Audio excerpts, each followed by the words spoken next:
Hello, I just got a new micro and I'm gonna use it now.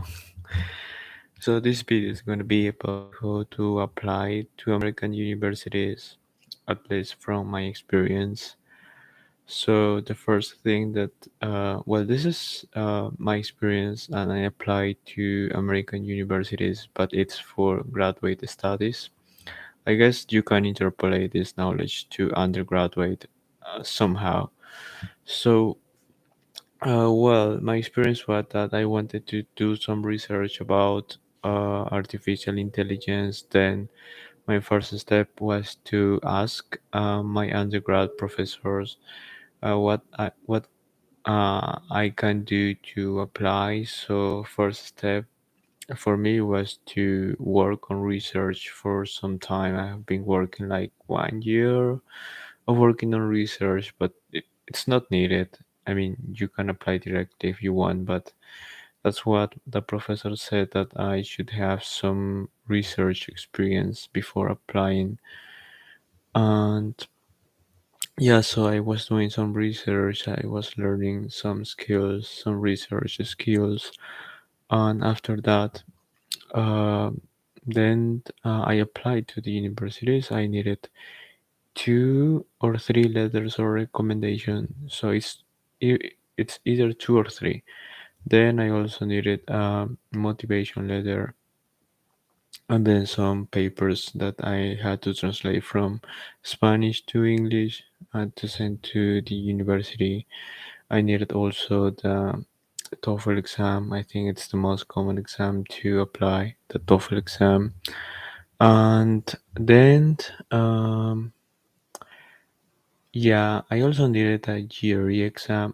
I'm not sure if now it's required because maybe some universities they don't require the GRE, but the English exam, the TOEFL, it's I think it's the most important. Then yeah, and I think that's it. Then you can enter to whatever university website, and then you click on apply on the program that you want. And also there's some requirements there that are the ones I said before. They might be another small requirement, but in general, the requirements I mentioned, they are the most common ones. Then you apply to the university. Before applying, you might want to contact a professor from the American university, so you can put on your motivation letter, I want to work with this professor. That's in case of research, in case of doing research. You look for labs, for research labs, and after you look for research lab on each university, you might want to have a list of universities, and then for each university you look for a lab that you like.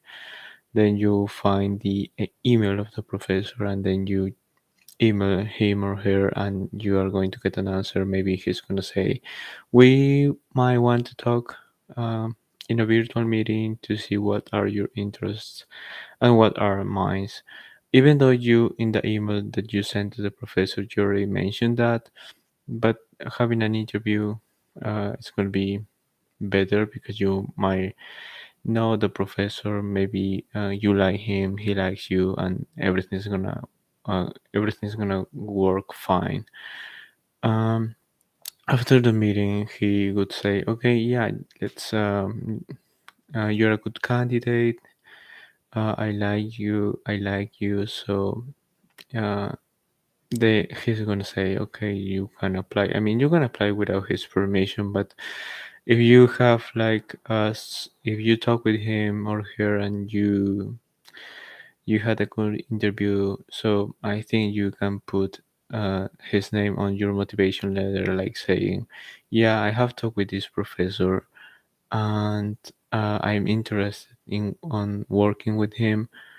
And yeah, and then the university might ask to the professor, did he talk to you?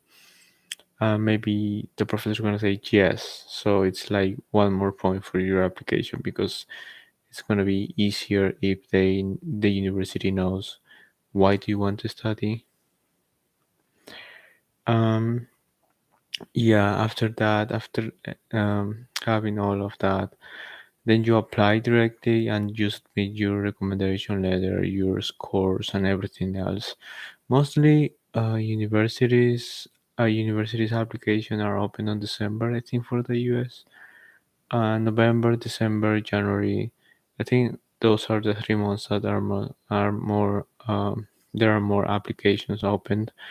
Um, the most common, I think, is December and January. Yeah, and then you apply, and I think that's it. Then you apply and you wait for the answer from the university, and that's all you have to do. Yeah. Okay. Thank you. Bye bye. If you have any questions, just let me know in the comments. Bye.